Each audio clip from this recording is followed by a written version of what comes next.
No nos demoramos más, le damos la bienvenida y un fuerte aplauso al profesor licenciado Daniel Feldman. Muchas gracias.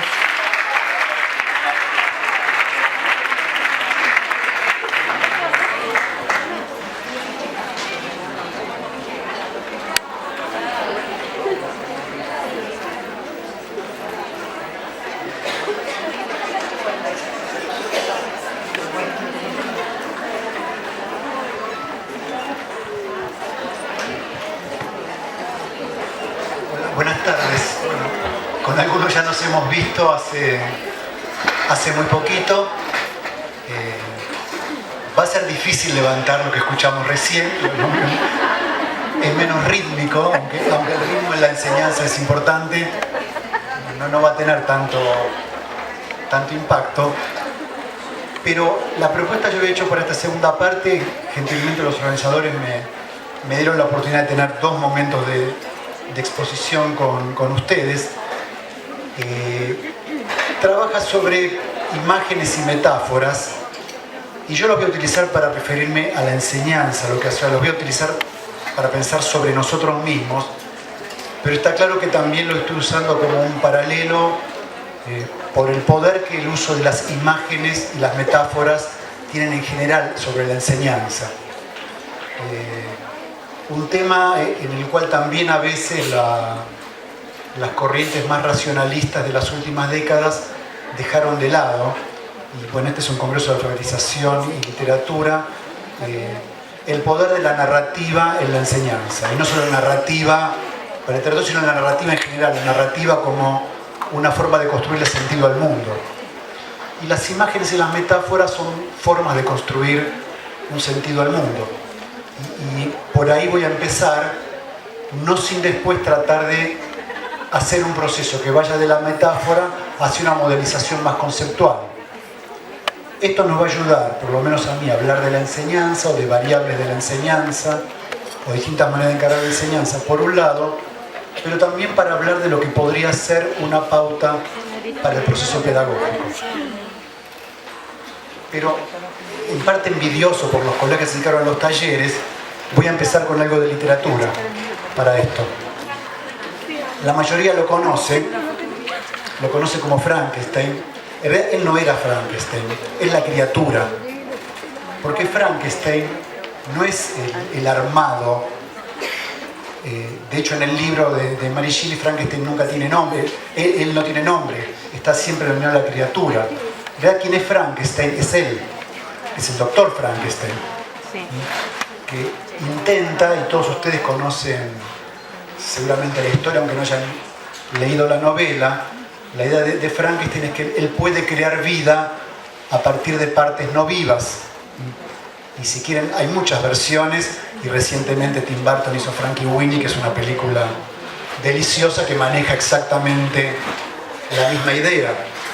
Frankenstein, el doctor Frankenstein es un constructor y encara en mucho el ideal romántico del siglo XIX, un ideal de expandir los límites de lo posible. Y hasta qué más puede expandirse el límite de lo posible que crear vida a partir de elementos no vivos. Y por supuesto que en Frankenstein hay muchas otras metáforas y juega mucho sobre esta dialéctica de el constructor construido y del dominio y del control, y también de cómo en algún momento el control técnico del mundo puede volverse en contra del propio constructor, que es lo que termina sucediendo finalmente en la novela. Yo no me voy a referir a esa parte, sino que quiero tomar más la imagen de quien construye al otro, lo hace. Literalmente la criatura es fabricada por Frankenstein. Y lo que acá subyace es una imagen, una metáfora en torno a lo que yo puedo hacer con el otro. Yo puedo construirlo a mi imagen, mi semejanza y mi voluntad.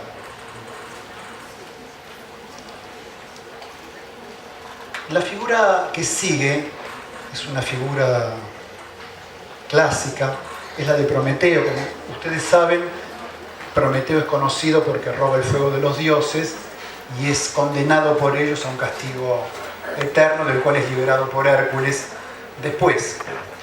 Pero en el modo en que Platón cuenta la historia hay una pequeña diferencia. Y la historia es más o menos así. Cuando llega el momento en que las especies vivas tengan que salir a la luz de la tierra, los dioses deciden revestir a todas las especies con distintas facultades y encargan a Prometeo y a su hermano Epimeteo, a ambos, que hagan el reparto. Cuando se discuten cómo hacerlo, Epimeteo le pide a Prometeo autorización para él distribuir las facultades y que después Prometeo controle, supervise lo que él hizo. Pero como Epimeteo no era demasiado prudente, se gasta todas las facultades en las especies no humanas, y a algunos les da fuerza, a otros les da alas, a otros les da piel para protegerse, a otros les da la facultad de mimetizarse, a cada una le da una manera de sobrevivir. Y cuando llega el momento de los hombres, discúlpenme que lo use así en sentido genérico, por no ser seres humanos, cuando llega el momento de los hombres, no tiene nada más para darle. Es el momento en el cual llega Prometeo y se da cuenta que se está aproximando velozmente el momento en el cual las especies saldrán a luz de la tierra y los seres humanos no tienen manera de defenderse y sabe que van a perecer inmediatamente. Ahí es cuando Prometeo ingresa a la morada de los dioses y roba, no solamente el fuego, roba las artes. Como ustedes saben, en la tradición griega, las artes no son las artes como las entendemos nosotros, expresivas, son las artesanías, la capacidad de hacer cosas, las técnicas. Y lo que Prometeo roba son las técnicas, junto con el fuego que es necesario para ellas. Y eso es el regalo de Prometeo a los seres humanos. Prometeo en este caso, y lo que la imagen no muestra, no es alguien que hace al otro, es alguien que le da al otro el recurso para hacerse él. Porque lo que obtenemos con el regalo de Prometeo es la forma de hacernos humanos. Nosotros mismos debemos hacerlo, usando el regalo de Prometeo, que en este caso actúa, digamos así, como un mediador entre los seres humanos y los dioses, o entre los seres humanos y la sabiduría divina en ese caso. O sea, lo que obtenemos no es un regalo que nos hace, lo que obtenemos es un regalo con el cual tenemos que hacernos. Obtenemos unas herramientas. Y este es el papel de Prometeo, y esta es la imagen fuerte de Prometeo. No tanto el que accede a una sabiduría inaccesible, sino el que la dona como un regalo a los demás para que se construyan a sí mismos. La tercera imagen a mí me gusta mucho, es menos canónica, menos conocida, porque es una ilustración de Cosimo. Cosimo es el protagonista del Varón Rampante, un libro de Italo Calvino. Cosimo es como ven ahí, es un niño de 12 años, hijo de un varón en Italia, la Umbría italiana, que, disgustado con su padre en una discusión familiar de la cena, porque no quería comer caracoles, sale, abandona la cena, con lo cual imagínense en la época, estamos hablando del siglo XVIII, rompe con la autoridad paterna, arriesga un gran enojo, sale de su casa, se sube a un árbol y desde ahí declara que no solo no va a volver a la mesa, lo cual le reclamaban todos, sino que nunca más va a bajar de los árboles. Y cumple su promesa. A partir de ahí vive toda su vida siguiendo una regla autoimpuesta, la de vivir sobre los árboles. Cosimo no es un Robinson Crusoe, no es un solitario, no vive aislado. Tiene una relación muy intensa con el mundo. De hecho, empieza a proveerse alimentos, se viste, se instruye. Su maestro, un abate, tiene que subir por una escalera para enseñarle la historia y el latín. Su tío es un ingeniero que le enseña principios de hidráulica. Es un hombre muy conectado, participa de los eventos de la Revolución Francesa, se enamora, lee, en fin, establece una relación muy fluida, pero siguiendo una regla que es la regla con la cual él mismo decidió vivir, que es que su vida va a ser excepcional, singular y arriba de los árboles, en un tiempo donde la Europa era un bosque y podía recorrerse mucho sobre los árboles. Y cuando llega el fin de sus días, va hacia la plaza de su pueblo, que está cerca de un puerto, y cuando pasa un barco salta al mástil y nunca más nadie lo ve. O sea, cumple hasta el final su regla de no bajar y de hacer su vida a su manera. Y lo que Cosimo está expresando, y lo que la bella novela, que creo que harían mejor en leer que en escucharme a mí, está expresando, es como alguien autoconstruye su vida definiendo para sí mismo las reglas con las cuales quiere vivir y las opciones que quiere hacer y el modo en el cual quiere que su vida se desarrolle. Por supuesto que el autor fuerza un poco al ponerlo arriba de los árboles, porque expresa una singularidad y un conjunto de dificultades que le dan un rango muy especial a la narrativa. Así que Cosimo, la imagen de Cosimo, está, al contrario de la primera imagen, expresando la idea de alguien que se construye a sí mismo, que ha podido hacer sus opciones y que se relaciona con los demás, pero se relaciona con los demás en función de su propia demanda. Él construye la demanda por la cual necesita de los otros. No es que carece de necesidad de los demás, pero interactúa con ellos en función de que puedan abastecer su propio interés, su propia necesidad, su propio deseo. Así que digamos que tenemos tres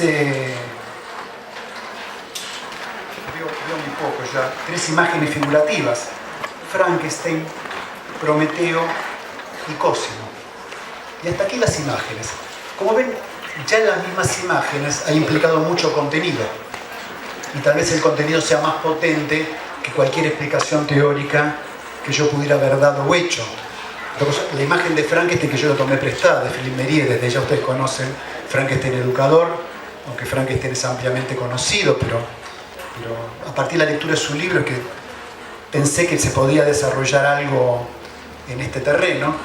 O la propia imagen de Prometeo es una imagen muy fuerte en cuanto a quien se hace a sí mismo.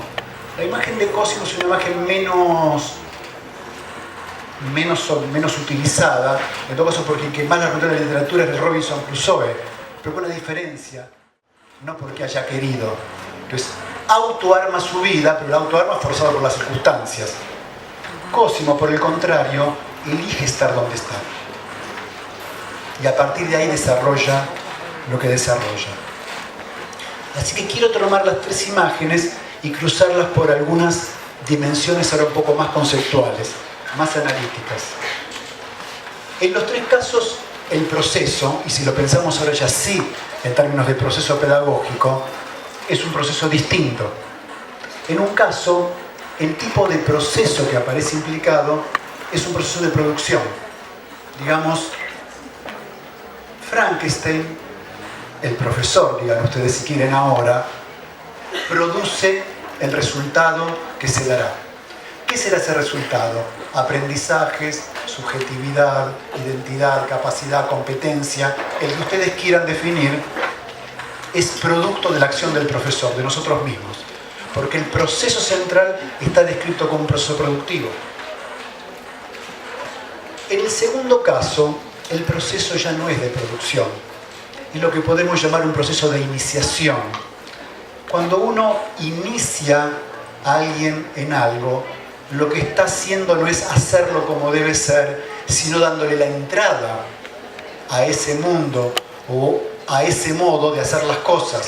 ¿En qué nos inicia Prometeo? Bueno, nos inicia en el uso de herramientas. Si ustedes lo piensan educativamente, esta es una imagen muy fácil de aceptar. La educación es un proceso de iniciación a las herramientas culturales. Por supuesto, ahí podemos discutir mucho cuáles serían esas herramientas y cuáles privilegiar, pero en términos generales todos podemos aceptar la educación o una idea de educación como una iniciación hacia ciertas artes.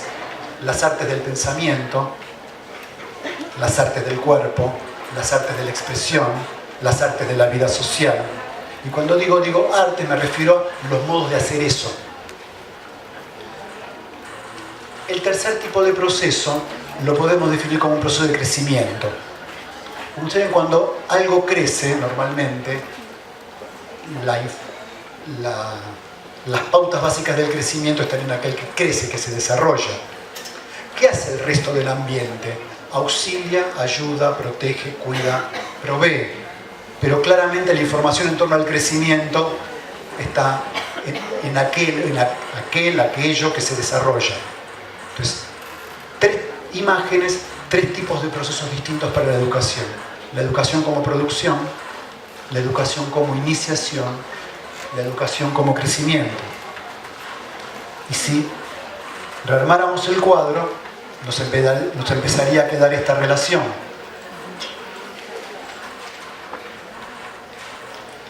Pasemos ahora al tipo de acción que está implicada.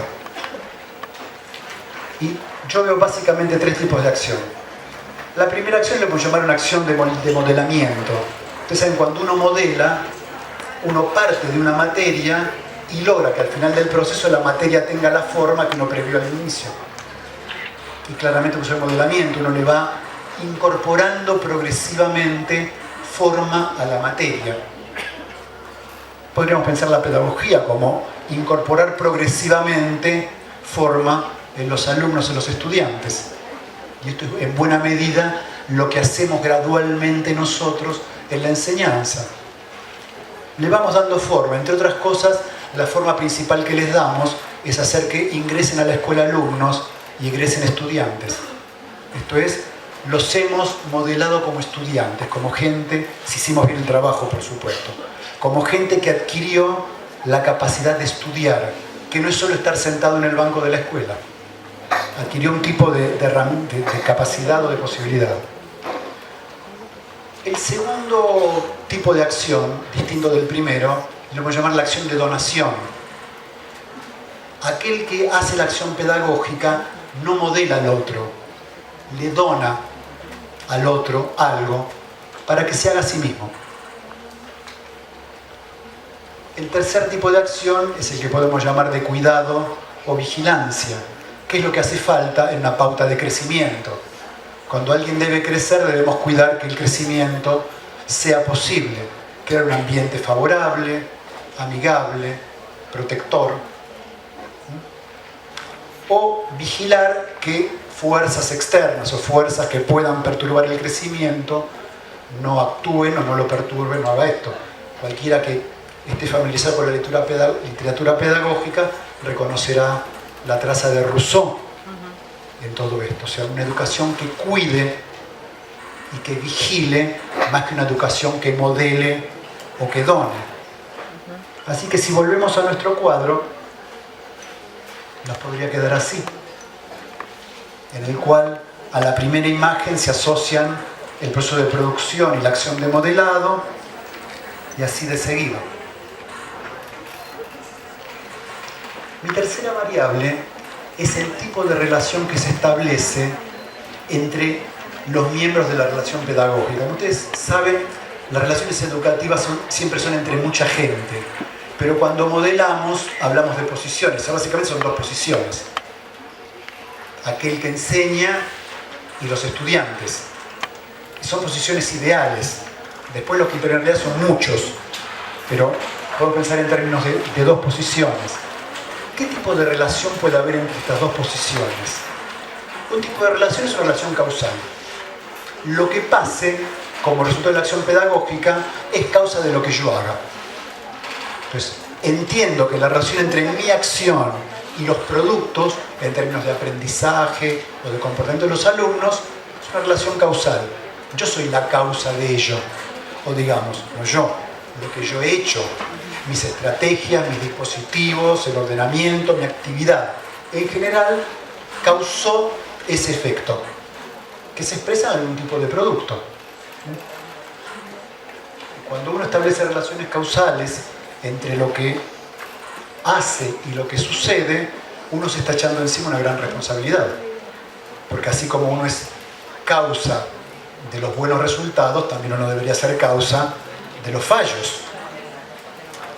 Aquellos que aceptan una relación causal como forma de entender la actividad pedagógica son aquellos que dicen el 100% de la responsabilidad es mía y solo mía, de todo, de lo bueno y de lo no tan bueno. Digo, esto es interesante porque a veces mucha gente suele pensar causalmente para lo bueno y con otros modelos para los fallos. O sea, cuando todo sale bien, la relación es causal. Cuando las cosas salen mal, las relaciones pertenecen a los otros dos. Acá hay que tomar todo el paquete, no uno. El otro tipo de relación, lo que llamamos una relación mediacional. En este caso, el profesor y la actividad del profesor no se ven como causa de los efectos, sino se ven como un factor mediador entre los efectos, porque el responsable de los efectos es el propio estudiante. Y lo que él hace, si ustedes miran cualquier idea, cualquier principio constructivista de la enseñanza, tiene por detrás un supuesto mediacional.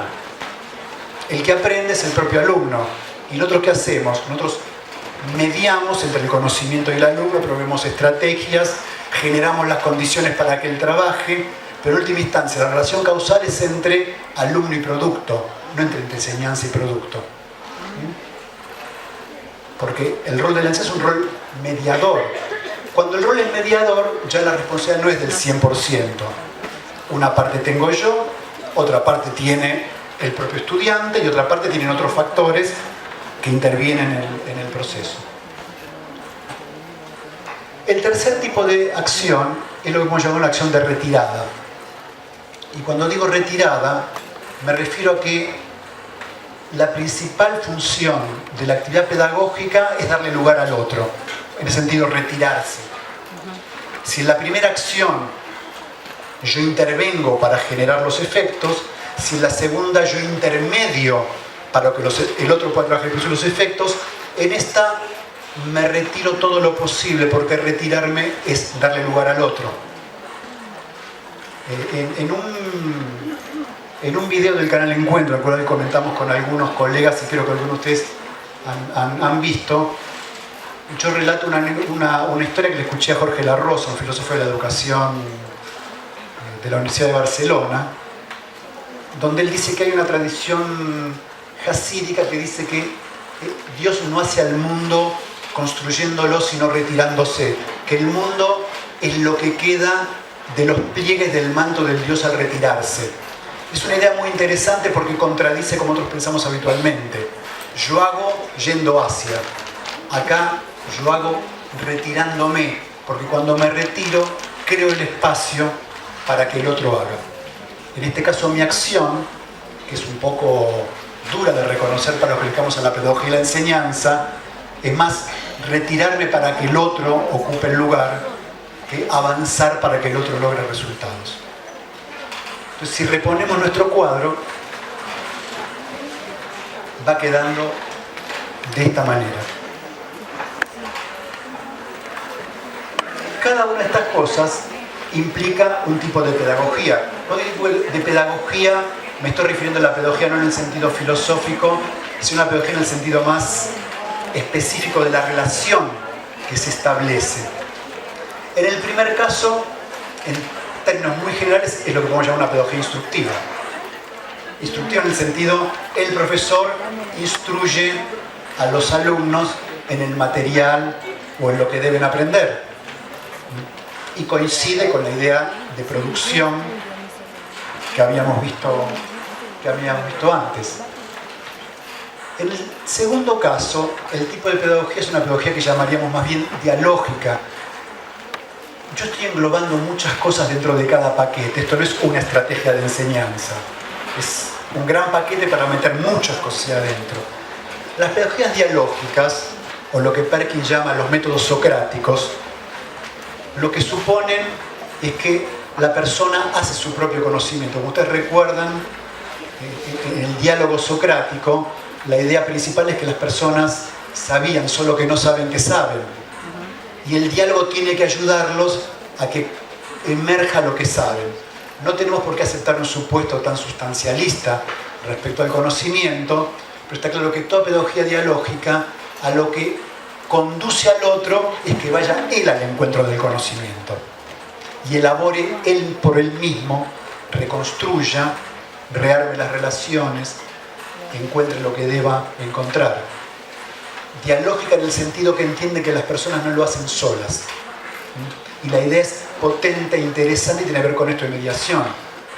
La relación pedagógica es una conversación de dos. Y el conocimiento del aprendizaje se crea. Hay muchos métodos, obviamente, que trabajan en esta dirección. El último tipo de pedagogía es lo que podemos conocer como una pedagogía facilitadora. ¿Por qué facilitadora? Porque niega la idea de que a alguien se le pueda instruir o se le pueda enseñar. Todo lo que podemos hacer es facilitarle las condiciones para que aprenda por sí mismo. Es un tipo de pedagogía que pone el acento en otro lado y lo relaciona más con lo que Roger llamaba la facilitación del aprendizaje. El facilitador es más que nada un proveedor de elementos para permitirle al otro un trabajo con su propio aprendizaje en función de sus propias necesidades. Si ustedes quieren, muchos cósimos. Gente que va al encuentro del conocimiento porque lo necesita en función de intereses que definió de manera personal. Y el cuadro entonces va armando estas relaciones. Después discutiremos estas relaciones son así, por supuesto, cuando uno las construye que encajen lógicamente. No deja de ser una construcción, y eso no lo olviden nunca. Por último, lo vamos a llamar la perspectiva. La perspectiva es algo así como la filosofía de todo el asunto. Cómo entendemos el mundo y a la gente. O si quieren decir, es casi más una metafísica. En la primera fila uno puede decir que la perspectiva es una perspectiva de heteroconstrucción. O sea, somos construidos por el otro. El producto, lo que obtengo, yo como identidad que obtuve a partir de la vida escolar, soy producto de la acción de otros. Algo de afuera. La segunda perspectiva es una perspectiva de interconstrucción, lo que podríamos llamar co-construcción. Y obviamente está relacionado con la perspectiva dialógica y el modelo mediacional. Aquello que suceda en la relación educativa depende de cómo se hayan entramado estas relaciones de a dos. Y el proceso final es producto del trabajo, de la concurrencia conjunta de las dos subjetividades, de las dos personas, de las dos mentes. Insisto, dos como figura ideal. La tercera perspectiva es la de la autoconstrucción. Los individuos nos construimos a nosotros mismos. Y nos construimos a nosotros mismos con cierta ayuda de los demás. Las perspectivas pueden actuar de manera descriptiva o de manera normativa. Uno puede decir, yo quisiera que los procesos fueran de un modo, de otro. Uno puede decir, mire, los procesos son así. Y todo lo que usted está logrando es forzarlos para un lado que no corresponde, si no respeta esta naturaleza de las cosas. Y el cuadro queda así. Como ven, me he manejado todo el tiempo en tres posiciones. Las tríadas son muy habituales en el pensamiento occidental y solemos utilizarlas muchísimo, por muchas razones que habrá que estudiar entramadas en nuestra cultura. Cuando uno analiza la literatura pedagógica, verá que este tipo de posiciones es muy frecuente y muy común. Cuando uno analiza propósitos pedagógicos, grandes filosofías, en general son posiciones que más o menos encuadran las grandes líneas de nuestro pensamiento pedagógico. Empezamos con imágenes y metáforas. Las imágenes tienen un poder muy fuerte porque tienen poder afectivo, son movilizadoras. También tienen mucho contenido, porque sin hacer todo el desarrollo posterior, ya había muchas cosas que podíamos hacer en una relación pedagógica solo pensando en los personajes. Con ello ya era suficiente. Ahora, pero después hicimos un proceso más analítico. Comenzamos a poner eso en términos más conceptuales. Fuimos formalizando el proceso, hasta modelizar lo que no podría ser como grandes tres líneas pedagógicas. Pero el objetivo no era solamente modelizar, porque cuando uno modeliza, uno lo que adquiere es una herramienta para algún tipo de análisis. Y el tipo de análisis ahora es, ¿y nosotros qué somos? Nosotros mismos, los que estamos compartiendo esta tarde. ¿Cómo estamos ubicados, cómo estamos ubicados con relación a estos modelos? Y por eso quería dejar algunas preguntas y una consigna de trabajo. Estas tríadas,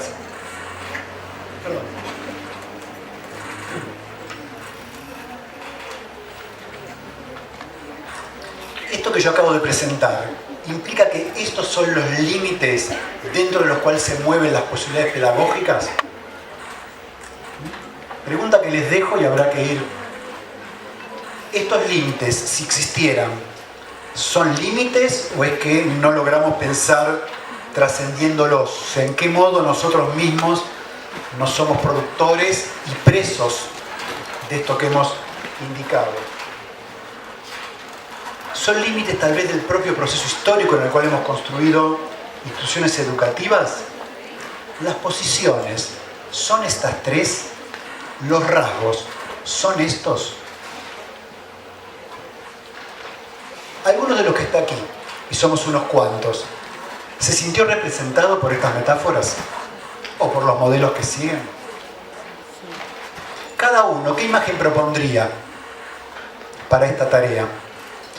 Yo a veces he trabajado este tema siendo menos, y una cosa que propongo a veces a mis alumnos en una de las primeras clases de didáctica, o es a otros grupos que nos hemos encontrado, que piensen una profesión que sea como la del profesor. El profesor es como cuando aparece el profesor es como entran a aparecer este juego de posiciones y de a partir de ahí empezamos a reconstruir el mismo trabajo que hice yo, pero con metáforas que hacemos. Por eso la pregunta es, ¿qué imagen propondría cada uno para identificar sus propósitos o sus tareas? Despéguense de Frankenstein, Cosimo y Prometeo. ¿Qué imagen propondrían ustedes? La idea de la profesión es muy interesante porque no requiere imágenes muy connotadas y las profesiones tienen un rasgo muy específico que son interesantes cuando uno mira con qué profesión compara el profesor. ¿Con un abogado? ¿Con un joyero? ¿Con un picapedrero? No se rían, aparecían estas cosas. Háganlo y después podemos hacer. Estos propósitos y estas tareas, ¿son compatibles, incompatibles con otros? ¿Cómo juegan entre sí estas perspectivas? ¿Podemos mantener distintas perspectivas de manera simultánea o alternativa? Esta última pregunta es una pregunta en general que despierta mucha discusión acerca de ellas. Desde ya les hago una advertencia. La primera tentación es decir, no, son compatibles. Es la respuesta más fácil porque nadie, en general, tratamos de sentir que no estamos generando cortes fuertes. La manera más interesante de pensarlo es rehuir primero esa respuesta. O sea, tratar de contestarla pensando qué pasaría si no fuesen compatibles. Y cómo jugaría cada uno dentro de ellas. En última instancia, si después las quieren tomar en algún momento para pensarlas, discutirlas o compartirlas, son todas preguntas que hacen a un único núcleo, que es con el que quería terminar, que es ¿quién soy yo como profesor? ¿Y quién quiero ser yo como profesor? O sea, ¿cuáles son y cómo me defino a mí con mi tarea? ¿De qué modo construyo alguna identidad? Así que se las dejo para algún momento de trabajo. Otra vez les agradezco mucho la atención.